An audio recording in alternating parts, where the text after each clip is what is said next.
guys, this is Social Dissonance, also known as Shepherd. I'm doing a Lance tutorial on how to take down Barroth. This seems to be the biggest roadblock to most people first starting out Monster Hunter and Try. And here to just give an idea of what sort of attacks the Lance has, what's effective against the Barroth, and yeah, it'll be underway pretty soon. When you get to the area he shows up first, and I'll start demonstrating other things here. I'm using the Spiral Lance, which isn't immediately available before Barroth in the offline campaign, but you can actually get it online. It's one of the first quests available. You just have to take down some Ludroths. It's very useful. Barroth has mud on his body, which is weak to water, and if you can remove that, you'll do a lot more damage. And aside from that, I have Qurupeco armor, which I have gemmed for attack up small. Let me show you all of the skills I have on it. Properly gemmed, you get defense up small, evasion +1, recovery up, and attack up small. Depending on what sort of a jewel you have, you can actually add in a different thing. I'm lucky enough to have a +10 perception jewel. I'm not sure if I'll necessarily capture him. I might. We'll find out. So something to know, some initial attacks I'm just going to show you right here. If you're holding down R and you press X and A, you go immediately into a guard. If you're about to be taken surprise, you want to do that immediately because you're better off taking a small amount of damage, if none, and a little bit of stamina loss than actually getting hit and rolling around. Aside from that, your normal attack is like 3 normal or 3 upward. Something to note, your recovery time is very large if you do not dodge. However, if you do dodge, you can attack very quickly afterwards. So no matter what the occasion is, you always want to be dodging. It not only makes you invincible, it lets you attack a lot faster. And besides that, you have the shield advance. That also gives you only a set stamina loss if you get hit by the monster. At the end of it, you can do a shield bash and actually combo it into an attack, which you're going to want to do. Very exciting, Cha-Cha. You just flashed. And then lastly, not lastly, second to last, you've got a counter. Again, if you're going to get hit, you want to counter. Again, it does a set amount of damage, and hopefully you'll be able to hit the monster. And lastly, you have the normal charge. You start running, you see that flash, you're going to do a little bit of extra damage to the first hit, a small amount of damage with each additional hit, and then finally the last hit does a lot. That's only worth using if you either have a paralysis or an elemental effect on your weapon. If you don't have either one of those, the raw damage just isn't large enough to actually make it worthwhile. Okay, as you see, I brought Cha-Cha with his fluffy mask. You can get that if you get some Qurupeco parts, and it basically lets you have auto-tracker without actually having auto-tracker. I don't know how many times I can use it. What if I can keep using it the entire time if he gets worn out? Looks like it only works once. It's okay, I know where he is now. With that being said, I'm going to show you what to do. Take down the... uh-oh, he's running! No, he's not. There we go. Okay. One of the first things he does is roar. So do a counter if you can. You go straight into a combo. Okay, he goes back like that. He's either going to charge or he's going to walk forward. Okay, he's going to charge there. Okay, he's doing that. He's growling. You want to get your hits in then, because he's just sitting there saying, hey, please hit me. Guard, guys, guard. Or counter. See, and then you just dance around him. I'm really not liking all these little guys around me. So no, you can put your lance away. It's all right. Don't feel like you're stuck with it. Like you got to walk around with it.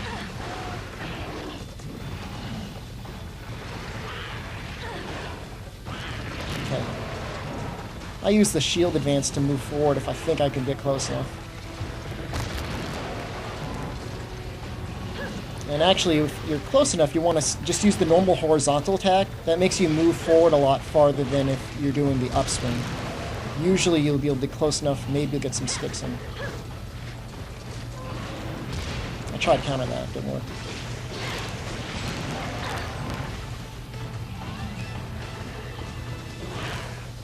See, I just fought him. I was doing another video, and he basically just stood still the entire game. Okay, see, he's close enough. I'm going to do a charge here. And make sure you get the last hit in before you run through his body, because that does a lot of damage. He's going to growl. So counter. Just keep hitting hits. So even though I'm only at normal sharpness, because I have an elemental, it's going to be worth keep hitting him until I think there's a roll in the battle. to sharpen. And counter if you can. I countered. Didn't get the head off. He's in rage mode. I'm going to wait for him to charge, and then I'm going to sharpen. So just wait for him to do something stupid. Like spin around in circles. See?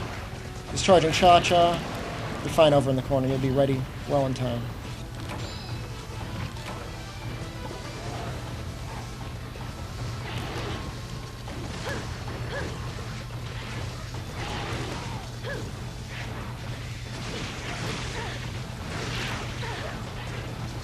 Get a charge, counter in.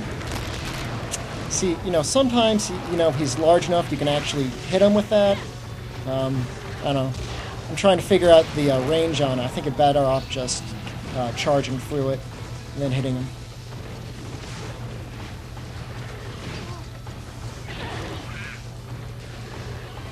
Okay, so I'm going to show you some of the other things you want to do. I mean, on your Mogi farm, you can get tons of flash bugs, and bomb materials are real easy to make. It's just a stone or an iron ore plus a sap plant. And then you just get one flash bug, and you can really, basically have unlimited flash bombs. Think of it this way.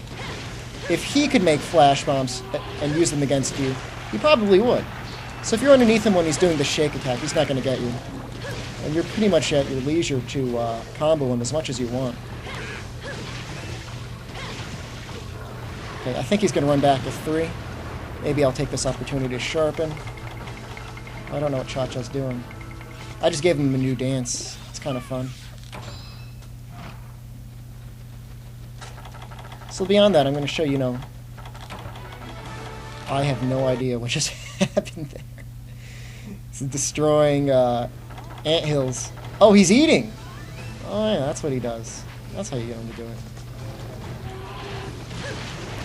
I should probably use a cool drink. I'm too cool for cool drinks. Maybe I'm not. But, I was under the impression I brought large barrel bombs. I guess I didn't. I would recommend you bring them and just take an opportunity with a shock trap and get off 2 large barrel bombs on his head. It's very impressive. Okay, again, he's doing his thing. He's, see, if you get right underneath his body, he can't hit you. If you're not underneath his body, you can get hit twice.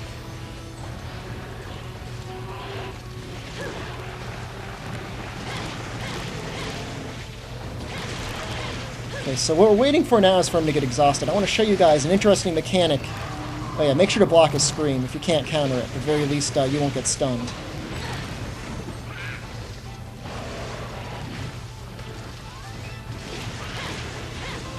I think I got hit by his hands there.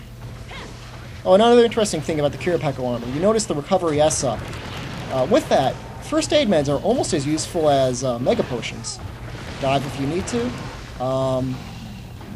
Really out of all the sets in low rank, Qurupeco armor is one of the first ones you can make, and it's also probably one of the most useful. I mean, I think I was using it all the way to the very end. I still use it sometimes, even with, the 3-star quests available. Okay, he's running around. Okay, so you see here, you might see on the screen, he's flashing. I've got Perceive. I can capture him. If he's exhausted, though, I want to show you what happens when they are in a pitfall trap. I think he's exhausted. No. See, he's exhausted because he'll be drooling. He's not drooling yet. Well, I suppose I'll just kill him. Maybe I'll trap him.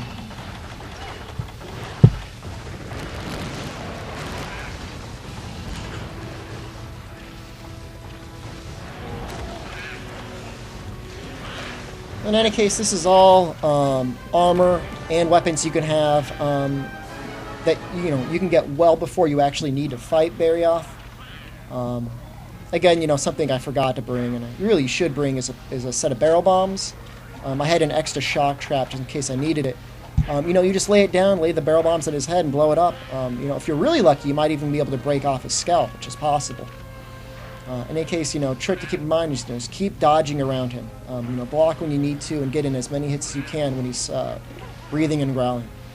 In any case, I hope this helped. Not as informative as the last video, but the last one screwed up. In any case, yeah, have a good one. Take it easy.